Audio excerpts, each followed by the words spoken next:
Everyone, welcome to just grow. तो आज की इस वीडियो में हम अपने नए पार्ट को स्टार्ट करने वाले हैं। हमने अपनी प्रीवियस वीडियो में पार्ट 5 के चैप्टर 4 को कंप्लीट कर लिया था और चैप्टर 5 को भी कंप्लीट कर लिया, मतलब ऑलमोस्ट हमारा पार्ट 5 कंप्लीट हो गया था। आज हम पार्ट 6 स्टार्ट करने वाले हैं। अब पार्ट 6 के अंदर चैप्टर 1 आता है, जो चैप्टर 2 है उसके अंदर भी कुछ कुछ चीजें सब क्लॉज वगैरह आते हैं। ठीक है, तो चलो देखते हैं।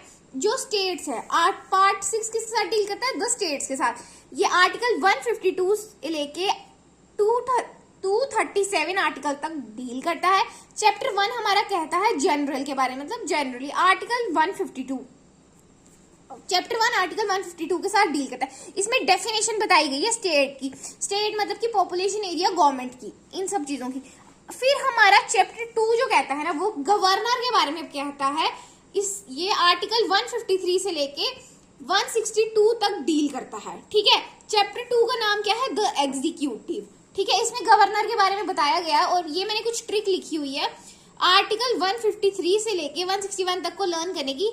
गवर्नर की पावर सिर्फ अपॉइंटमेंट तक, तो क्यों कोड बनाया, सीओडी बनाया पार्डन पावर का। ठीक है, जो इंग्लिश में वर्ड्स लिखे हैं वो ट्रिक है। ठीक है, अब हम देखते हैं, लेट्स सी हियर। अब आपको पता है, यहाँ पे हमने अपने आर्टिकल 52 में पढ़ा था कि there shall be a president of India, India का एक राष्ट्रपति होना चाहिए। अब हम आर्टिकल 153 में वही सेम चीज पढ़ रहे हैं, पर अलग बंदे के बारे में। There shall be a governor of state, एक स्टेट का गवर्नर होना चाहिए। अब ये जो गवर्नर वाली चीज है, ये कहाँ से लाई गई है? ये कनाडा से लाया गया है। ठीक है, 2 स्टेट्स कैन हैव 1 गवर्नर। अब जो 2 अलग अलग स्टेट्स होती है ना, उनका एक गवर्नर हो सकता है, पर जो उस बंदे को सैलरी मिलेगी ना, वो आधी आधी मिलेगी। मतलब कि लेट्स सपोज ये एक स्टेट है, ये एक स्टेट है। अब इसकी आधी सैलरी इसमें, इसकी आधी सैलरी गवर्नर की और इसकी गवर्नर की आधी सैलरी इसको मिलेगी, एक बंदे को। ठीक है, होप सो आपको ये चीज समझ आई होगी। ठीक है, उसके बाद है आर्टिकल 154। आर्टिकल 154 कहता है एग्जीक्यूटिव पावर ऑफ स्टेट्स के बारे में बताता है ये। आर्टिकल 155 कहता है अपॉइंटमेंट ऑफ गवर्नर, कि गवर्नर को नियुक्त कैसे किया जाएगा। तो इसको प्रेसिडेंट जी अपॉइंट करते हैं, किसकी सलाह पे? प्रधानमंत्री की सलाह पे। ठीक है, आर्टिकल 156 कहता है term of office of governor, कि गवर्नर कितनी देर तक अपने कुर्सी पे बैठे रहेंगे। He stays in the office till the wish of president, जब तक राष्ट्रपति जी चाहे तब तक वो अपनी कुर्सी पे बैठ सकते हैं। ठीक है, आर्टिकल 156 कहता है क्वालिफिकेशंस ऑफ गवर्नर। अब गवर्नर बनने के लिए आपको किस किस क्वालिफिकेशंस की जरूरत है? सबसे पहले तो आप इंडिया के सिटीजन होने चाहिए।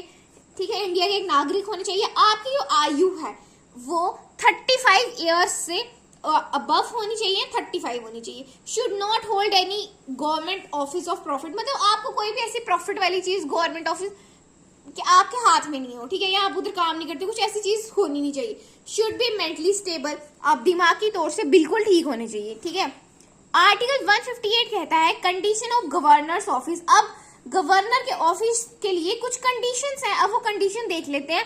ही should not be citizen of that state where he belongs to, मतलब कि गवर्नर अब ऐसा है, लेट्स सपोज जो गवर्नर इस वक्त जम्मू एंड कश्मीर के हैं, मनोज सिन्हा, वो जम्मू कश्मीर के सिटीजन नहीं है, वो कहीं और के सिटीजन है। तो ये चीज यही कह रही है कि आप जिस जगह के गवर्नर बन रहे हो ना, तो आप उस स्टेट से बिलोंग नहीं करने होने चाहिए। अब देखो, अगर जो बंदा अपनी स्टेट का गवर्नर बन जाएगा तो उसको तो वो बायस हो जाएगा ना, क्योंकि उसको पता है कि ये मेरे घर वाले हैं, तो मुझे यहाँ पे इनको ज्यादा बेनिफिट देना है, तो इसलिए उसको एक अलग स्टेट में भेजा जाता है ताकि वो सारों को इक्वली ट्रीट करे। ठीक है, आर्टिकल 159 कहता है ओथ के बारे में।